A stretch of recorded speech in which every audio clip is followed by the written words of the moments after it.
Study with Divya online class में आप सभी का स्वागत है।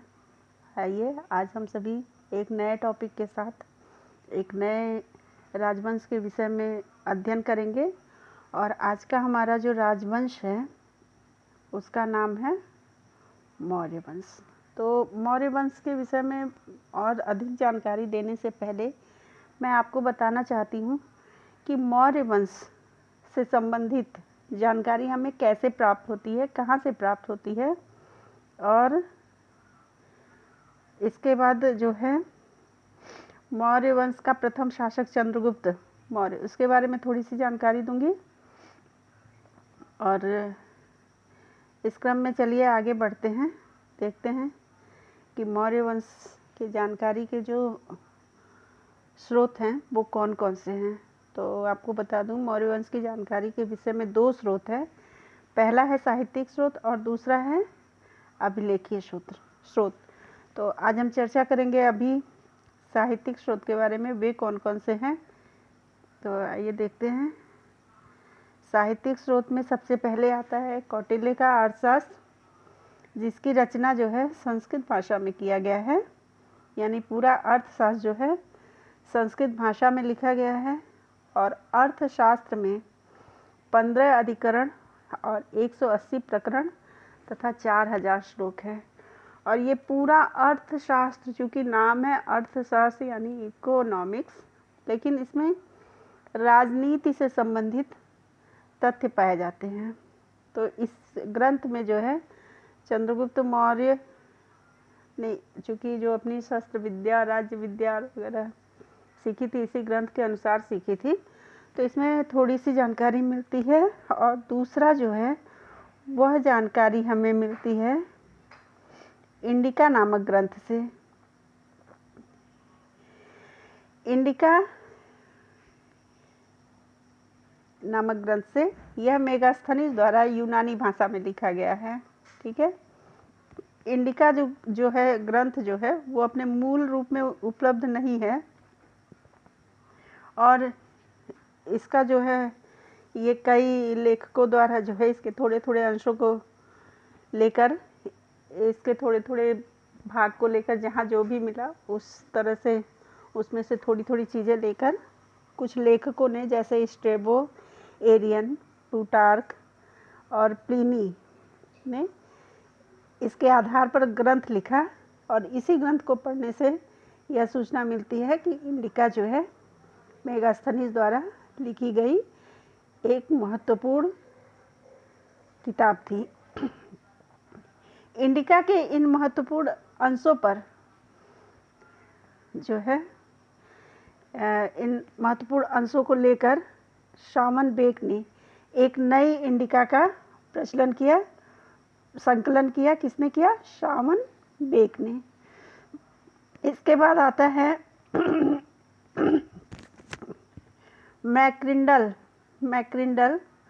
वह प्रथम अंग्रेज विद्वान है जिसने इंडिका जो पुस्तक प्राप्त हुई मेगास्थनीज की, उसका अंग्रेजी भाषा में अनुवाद किया।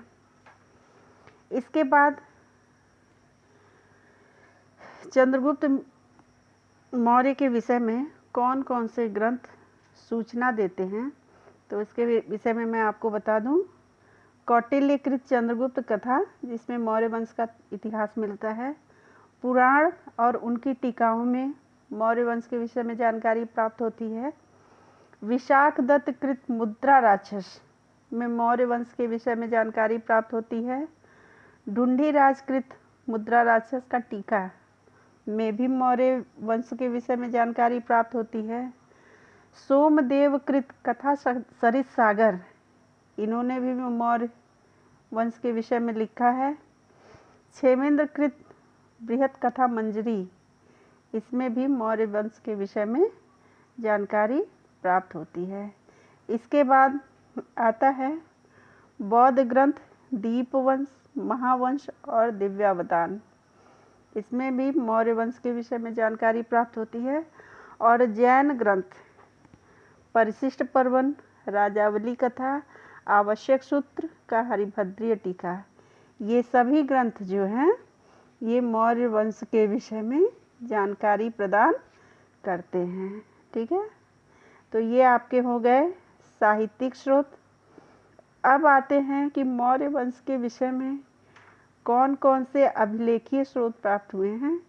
तो मौर्य वंश के विषय में जानकारी प्राप्त करने के लिए अशोक के अभिलेख, अशोक ने जगह जगह अभिलेख लिखवाए उससे, और रुद्रदामन के जूनागढ़ अभिलेख में इस राजवंश के विषय में जानकारी प्राप्त होती है।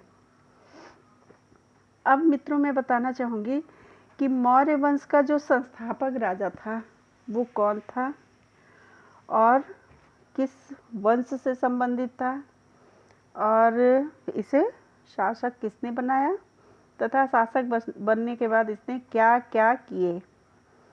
तो देखते हैं।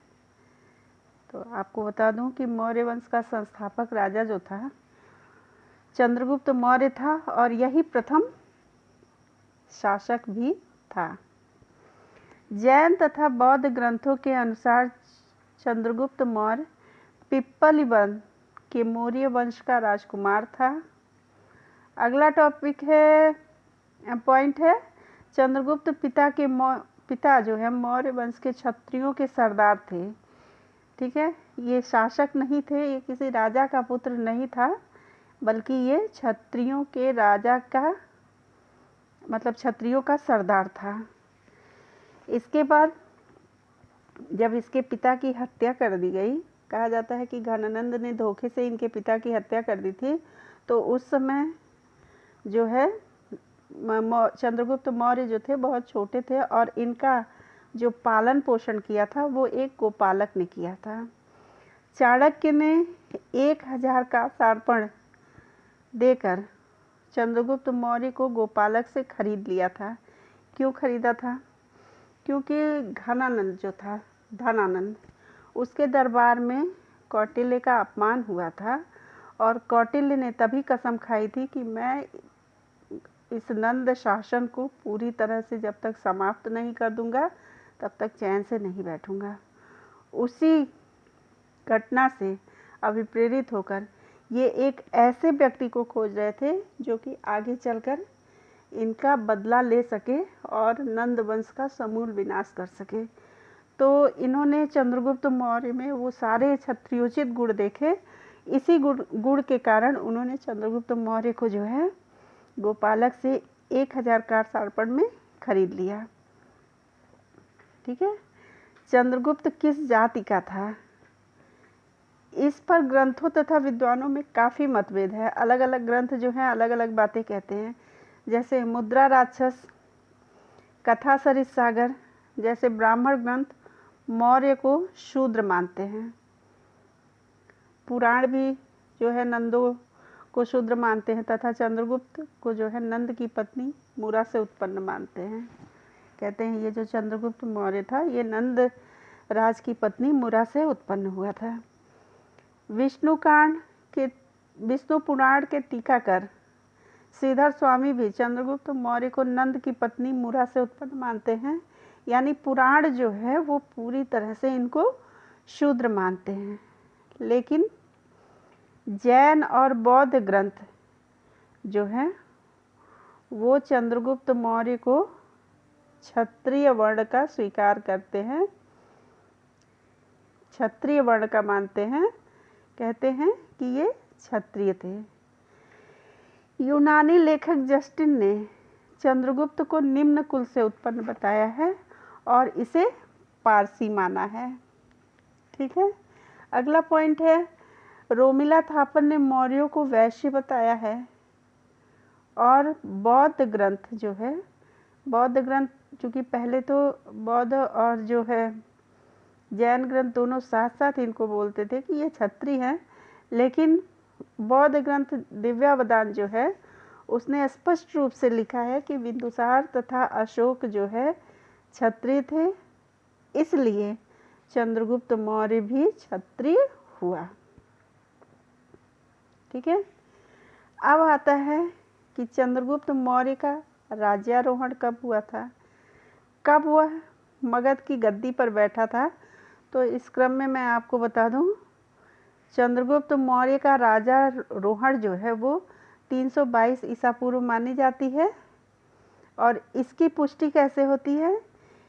क्योंकि इसके राज दरबार में जो है यूनानी कवि थे, यूनानी लेखक थे, तो उन्हीं के आधार पर जो है ये माना गया कि इसका राज्यारोहण जो है 322 ईसा पूर्व में हुआ था। और इसकी पुष्टि यूनानी तथा चीन के डाटेड रिकॉर्ड से होती है।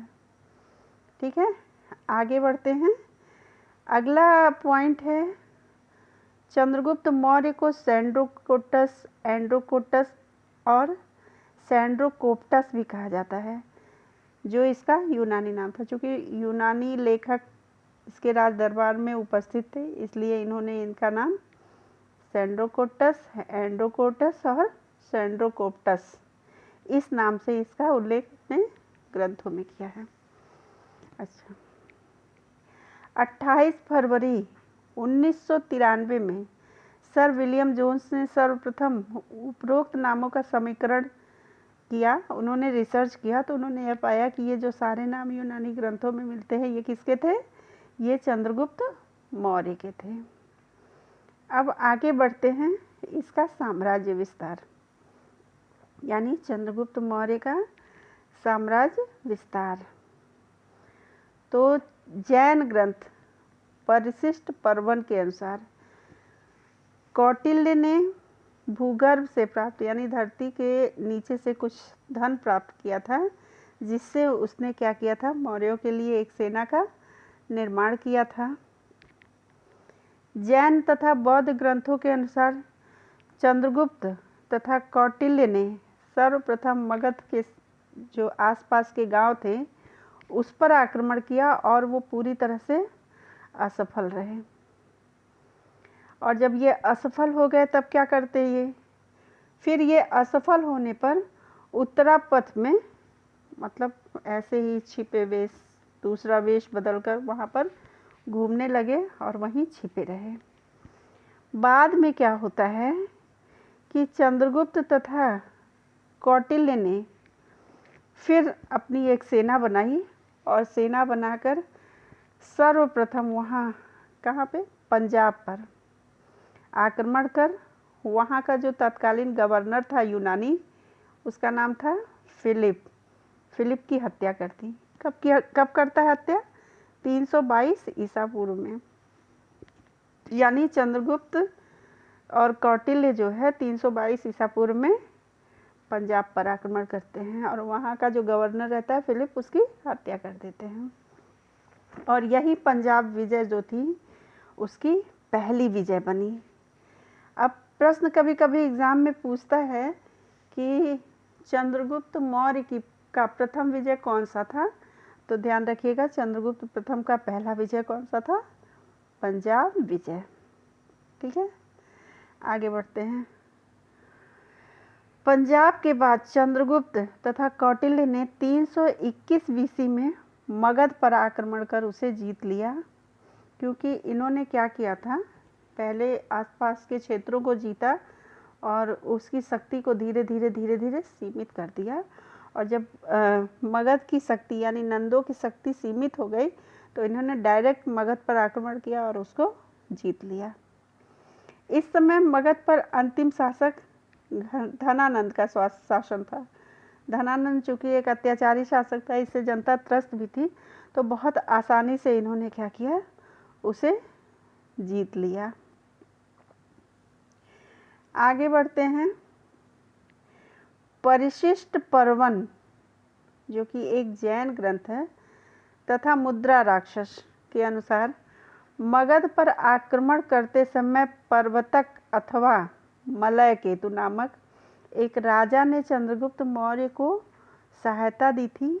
उन्होंने अपनी सेना चंद्रगुप्त मौर्य के साथ कर दिया था। मिलिंद पन्नो क्या कहता है कि जिस समय चंद्रगुप्त मौर्य और घनानंद के मध्य युद्ध हुआ, उस समय इसका जो सेनापति था, घनानंद का सेनापति था, उसका नाम था भद्रशाल। ठीक है, तो ये भी कभी कभी पूछता है कि धनानंद का सेनापति कौन था? तो धनानंद का सेनापति कौन था? भद्रशाल था। या पूछता है भद्रशाल कौन था, तो भद्रशाल कौन था? धनानंद का सेनापति था। ठीक है, आगे बढ़ते हैं। 305 बीसी में सिकंदर के सेनापति सीरिया के शासक सेल्यूकस ने सिकंदर द्वारा पूर्व में विजित भारतीय क्षेत्रों पर आक्रमण कर दिया। कब किया आक्रमण? 305 बीसी में। किसने किया था? सिकंदर के सेनापति ने सीरिया के शासक सेल्यूकस ने सिकंदर द्वारा जो क्षेत्र जीते गए थे, जो कि इसके अंडर में था, चंद्रगुप्त मौर्य के अंडर में था, उसको पुनः पाने के लिए उन्होंने भारतीय क्षेत्रों पर आक्रमण कर दिया, जिसे सिकंदर पहले अपने मतलब जीत चुका था। सेल्यूकस तथा चंद्रगुप्त के मध्य जो युद्ध हुआ था वो कहाँ हुआ था? सिंधु नदी के किनारे हुआ था। ठीक है, यह बहुत ही महत्वपूर्ण युद्ध है, बहुत ही महत्वपूर्ण क्वेश्चन है कि सेल्यूकस और चंद्रगुप्त मौर्य के मध्य जो युद्ध हुआ था वो कहाँ हुआ था? सिंधु नदी के किनारे हुआ था। इस युद्ध में सेल्यूकस बुरी तरह पराजित हुआ और उसे चंद्रगुप्त मौर्य के साथ एक अपमानजनक संधि करनी पड़ी।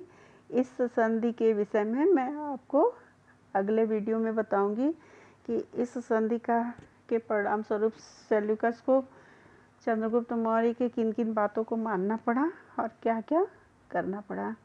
आगे का जो इतिहास है वो आगे वीडियो में दूंगी, और मैं चाहती हूँ कि आप सभी मेरे वीडियो को लाइक करें, सब्सक्राइब करें, शेयर करें और इस तरह से मेरा साथ दें। मुझे जो कुछ भी टॉपिक नया या पुराना आपको मिलेगा आपके लिए, मैं उसे ज़रूर अपलोड करूँगी। और उसके पहले मैं एक बार पूरे इस टॉपिक को जितना मैंने पढ़ाया है उसमें कुछ इम्पोर्टेंट प्रश्न बनाकर आपको देना चाहती थी, लेकिन चूँकि अभी मैं बोर्ड पे काम नहीं कर रही हूँ तो प्रश्न नहीं बना पा रही हूँ, इसलिए मैं इसको एक बार रिवाइज करा देती हूँ आप सभी को।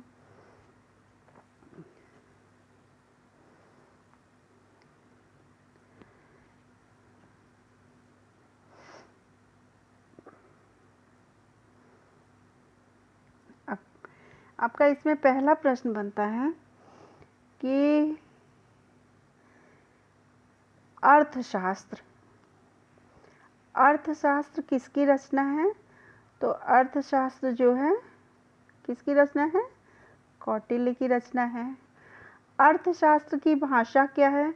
तो अर्थशास्त्र की जो भाषा है वो संस्कृत है। ठीक है, अर्थशास्त्र में कितने अधिकरण, कितने प्रकरण और कितने श्लोक मिलते हैं? तो अर्थशास्त्र में 15 अधिकरण, 180 प्रकरण और 4000 श्लोक हैं। ठीक है, अगला प्रश्न आपका बनता है कि इंडिका किसकी रचना है? तो इंडिका जो है मेगास्थनीज की रचना है। ठीक है, इंडिका के महत्वपूर्ण अंशों पर एक नई इंडिका का संकलन किसने किया था? तो इंडिका के महत्वपूर्ण अंशों पर एक नए इंडिका का संकलन जो है वो श्रावण बेक ने किया था। ठीक है, इंडिका का अंग्रेजी भाषा में अनुवाद किसने किया था? तो मैक्रिंडल नामक अंग्रेज ने इंडिका का अंग्रेजी भाषा में अनुवाद किया था। इसके बाद ये सारे जो दिए हैं कि कौटिल्यकृत चंद्रगुप्त कथा, पुराण तथा उनकी टीकाएं, विशाखदत्त कृत मुद्रा राक्षस। ठीक है, ये देखिए चंद्रगुप्त कथा किसकी रचना है? तो ये कौटिल्य की रचना है। मुद्रा राक्षस किसकी रचना है? तो ये विशाखदत्त की है। ठीक है, कथा सरित सागर सोमदेव की है। बृहत कथा मंजरी क्षेमेंद्र की है। ठीक है, इस तरह से इस पे प्रश्न बनते हैं। आगे देता है कि मौर्य वंश के इतिहास के लिए कौन कौन से अभिलेख महत्वपूर्ण हैं? तो अशोक के अभिलेख और रुद्रदामन का जूनागढ़ अभिलेख ये हो जाएगा। ठीक है, फिर आगे क्वेश्चन बनता है कि मौर्य वंश का संस्थापक राजा कौन था? तो चंद्रगुप्त मौर्य था। ठीक है। अब प्रश्न बनता है कि चाणक्य ने चंद्रगुप्त मौर्य को किससे खरीदा था? तो चाणक्य ने चंद्रगुप्त मौर्य को एक गोपालक से खरीदा था। ठीक है, कहीं कहीं शिकारी भी मिलता है, तो इसको ध्यान रखिएगा। अगर गोपालक ऑप्शन में नहीं है, शिकारी है, तो आप शिकारी लिख सकते हैं। ठीक है। आगे आपका प्रश्न बनता है कि पुराण नंदों को क्या मानते हैं, किस वर्ण का मानते हैं? तो पुराण नंदों को पूरी तरह से शूद्र मानते हैं और कहते हैं कि यह नंदराज की पत्नी मूरा से उत्पन्न था, इसलिए इनका नाम मौर्य पड़ा। ठीक। आगे चंद्रगुप्त मौर्य का राज्यारोहण, चंद्रगुप्त मौर्य का राज्यारोहण कब होता है? तो चंद्रगुप्त मौर्य का राज्यारोहण 322 ईसा पूर्व माना जाता है और इसकी पुष्टि किससे होती है? यूनानी तथा चीनी डाटेड रिकॉर्ड से होती है। ठीक है। एक क्वेश्चन और पूछता है कि सेंड्रोकोटस या फिर एंड्रोकोटस या सेंड्रोकोप्टस किसे कहा गया है? तो ये चंद्रगुप्त मौर्य का यूनानी नाम है। ठीक है। अब प्रश्न बनता है कि चंद्रगुप्त मौर्य ने अपना प्रथम अभियान कहाँ किया था? तो चंद्रगुप्त मौर्य ने अपना प्रथम अभियान पंजाब में किया था, जो कि प्रथम अभियान में ये सफल भी हुआ था। इसके पहले हालांकि इसने मगध के आसपास के गांवों पर जो है आक्रमण तो किया था, लेकिन ये असफल हुआ था। लेकिन जो इसका प्रथम अभियान जिसको इतिहास में जाना जाता है वो है पंजाब। तो इसने अपना प्रथम अभियान कहाँ किया था? पंजाब पर किया था। ठीक है। अच्छा, इसके बाद जो है शैलुकस और चंद्रगुप्त के मध्य जो है युद्ध कहाँ हुआ था? तो शैलुकस और चंद्रगुप्त के मध्य जो है युद्ध सिंधु नदी के किनारे हुआ था और इस युद्ध में जो है चंद्रगुप्त मौर्य जीत गया था और शैलुकस हार गया था और इसी हार की वजह से उसे एक अपमानजनक संधि का सामना भी करना पड़ा था। तो आज की वीडियो बस इतना ही। आप सभी को बहुत बहुत धन्यवाद।